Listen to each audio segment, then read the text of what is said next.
தற்போதைய அண்மை செய்தியை பார்த்துக் கொண்டிருக்கிறோம். வங்கதேசத்தில் மாணவர்களின் புரட்சியை தொடர்ந்து பிரதமர் பதவியை ஷேக் ஹசீனா ராஜினாமா செய்துவிட்டதாக தகவல் வெளியாகி இருக்கிறது.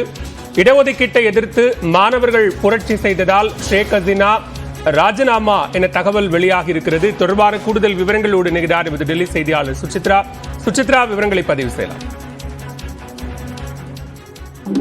வங்கதேசத்தில் தற்பொழுது அந்த நாட்டினுடைய பிரதமர் ஷேக் ஹசீனா நாட்டை விட்டு வெளியேறி பாதுகாப்பான இடத்திற்கு வெளியேறியுள்ளதாக தகவலானது வெளியேறியுள்ளது. மிக முக்கியமாக அங்கு ஏற்பட்ட கடுமையான போராட்டம், குறிப்பாக இடஒதுக்கீட்டுக்கு எதிரான அந்த போராட்டமானது வன்முறையாக மாறி மோதல் முற்றிய நிலையில் கடந்த சில வாரங்களாகவே கடுமையான ஒரு புரட்சி என்பது அங்கு நடைபெற்றது. இந்த நிலையில் அந்த நாட்டினுடைய ராணுவத்தினுடைய அழுத்தத்தின் காரணமாக தற்பொழுது ஷேக் ஹசீனா ராஜினாமா செய்துள்ளார் எனவும், ராஜினாமா செய்ததன் பிறகு அங்கு நாட்டை விட்டு அவரும் அவருடைய சகோதரியும் வெளியேறி உள்ளார்கள் என்ற ஒரு தகவலானது தற்பொழுது அங்குள்ள அதிகாரிகளால் தெரிவிக்கப்பட்டுள்ளது. மிக முக்கியமாக இந்த டாக்காவில் இருந்து அவர் கிளம்பி மிக முக்கியமாக அவருடைய சொந்த ஊருக்கு சென்றுள்ளார் என்ற ஒரு தகவலானது வெளியாகி இருக்கும் நிலையில் அவர் செல்லும் அந்த ஹெலிகாப்டருடைய காட்சிகளும் தற்பொழுது சமூக வலைதளங்களில் பரவியுள்ளது மிக முக்கியமாக பார்க்கப்படுகிறது. 15 ஆண்டுகளாக தொடர்ந்து எந்த ஒரு பிரச்சனையும் இல்லாமல் அவர் பிரதமர் பதவியில் இருந்த நிலையில் தற்பொழுது சமீபத்திய அந்த 1971ஆம் ஆண்டு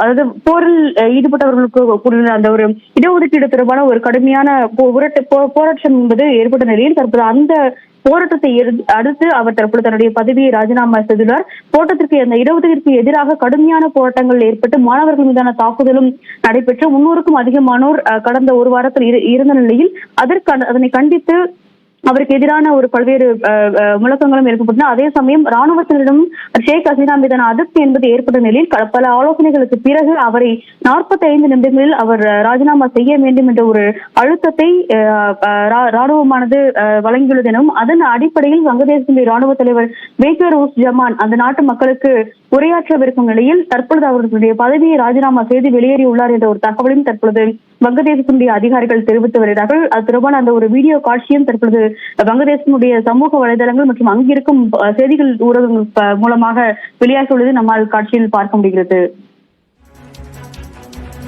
சுசித்ரா, வங்கதேசத்துல தொடர்ந்து வன்முறை நிலவி வருகிறது. ஏராளமானோர் தொடர்ச்சியாக உயிரிழந்து வருகிறார்கள்.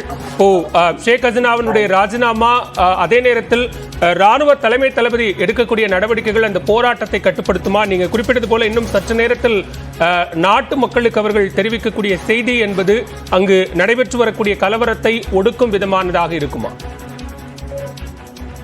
மிக முக்கியமாக, அதாவது ஆசிய கண்டத்தினுடைய மிகவும் ஒரு ஒப்பற்ற அசைக்க முடியாத தலைவர்கள் ஒருவராக ஷேக் ஹசீனா இருந்து வந்தது மிக முக்கியமாக பார்க்கப்படுகிறது. பல்வேறு நாடுகள், குறிப்பாக அண்டை நாடுகளுடன் அவருடைய அந்த உறவு என்பது மிகவும் ஒரு நட்பு உறவில் அவர் இருந்தது மிக முக்கியமாக பார்க்கப்படுகிறது. இந்த நிலையில்தான் இந்த ஒரு போராட்டம், வன்முறை என்று ஏற்பட்ட நிலையில் ராணுவத்தினுடைய கட்டுப்பாடு என்பது முழுக்க அந்த வங்கதேசம் முழுவதுமாகவே தற்போது கொண்டு வரப்பட உள்ளதாகவும், அதற்கேற்ற நடவடிக்கைகளை ராணுவம் எடுத்து வருகிறது. அது தொடர்பான அறிவிப்புத்தான் இன்னும் சற்று நேரத்தில் அங்கு வங்கதேசத்தினுடைய ராணுவ தலைவர் வேக்கர் உஸ் ஜமான் அறிவிக்க உள்ளார் என்ற ஒரு தகவலும் வெளியாகி இருக்கிறது.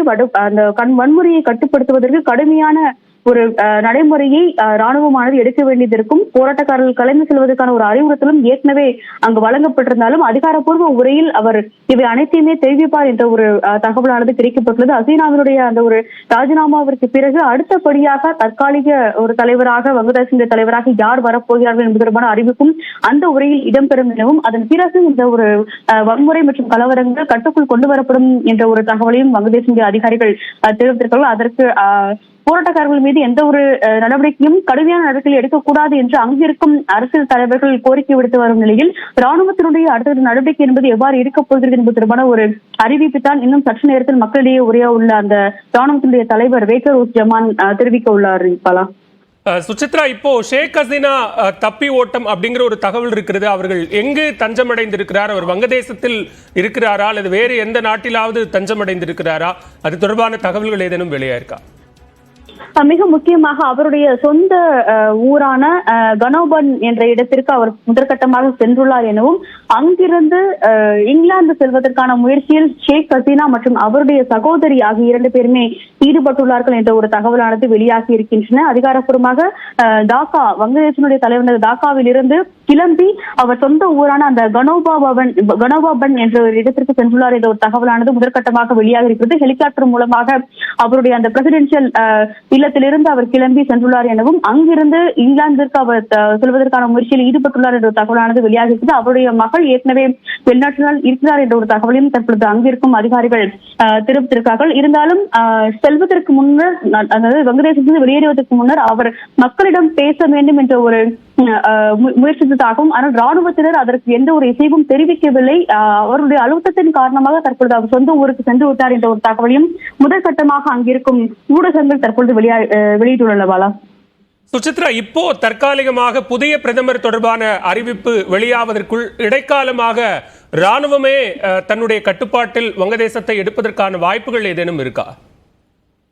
நிச்சயமாக பாலா, ஒரு சில தரவுகளை பொறுத்த அளவில், அங்கு டாக்காவை பொறுத்த அளவில் ராணுவத்தினுடைய ஆட்சிதான் அடுத்து ஷேக் ஹசீனாவுடைய ராஜினாவிற்கு பிறகு நடைமுறைக்கு வரும். அதன் பின்னர் தான் தேர்தல் பற்றிய எந்த ஒரு முடிவுகளும் எடுக்கப்படும் என்ற ஒரு முதற்கட்ட தகவலானது அங்கிருக்கும் ராணுவத்தினரால் தற்பொழுது கூறப்பட்டு வருகிறது. மிக முக்கியமாக ஏற்கனவே பல்வேறு சூழல்கள், மிக முக்கியமாக பாகிஸ்தான், இலங்கை என பல்வேறு நாடுகளில் இது போன்ற ராணுவ ஆட்சி இருந்தது. தற்பொழுது மியான்மர் சமீபத்திய அந்த ஒரு கூப் என்று அழைக்கப்படும் அந்த மியான்மரிலும் இது போன்ற ஒரு நடைமுறை ஏற்பட்டதில் தற்போது அடுத்த கட்டமாக வங்கதேசத்தில் ராணுவத்தினுடைய அந்த ஒரு சூழ்ச்சி காரணமாக இவர் பதவியில் இருந்து நீக்கப்பட்டு விட்டாரா என்ற ஒரு கேள்வியும் வங்கதேசத்தில் எழுந்தது. அதன் அடிப்படையில் ராணுவத்தினுடைய ஆட்சிதான் நடைமுறையில் தற்காலிகமாக கொண்டு வரப்படும் என்ற ஒரு தகவலும் ராணுவத்தினுடைய தளபதிகள் மூலமாக அங்கு தெரிவிக்கப்பட்டுள்ளது என்றும், அதற்கான நடவடிக்கைகளை ராணுவத்தினுடைய தலைவர் எடுத்து வருகிறார் என்ற ஒரு தகவலும் முதற்கட்டமாக வெளியாக இருக்கிறது. ஆனால் தேர்தல் குறித்த எந்த ஒரு கருத்துக்களையும் அங்கிருக்கும் ராணுவத்தினர் கூறவில்லை. முதற்கட்டமாக ராணுவத்தினுடைய ஆட்சியானது வந்த பிறகு தேர்தல் குறித்த நடவடிக்கைகளை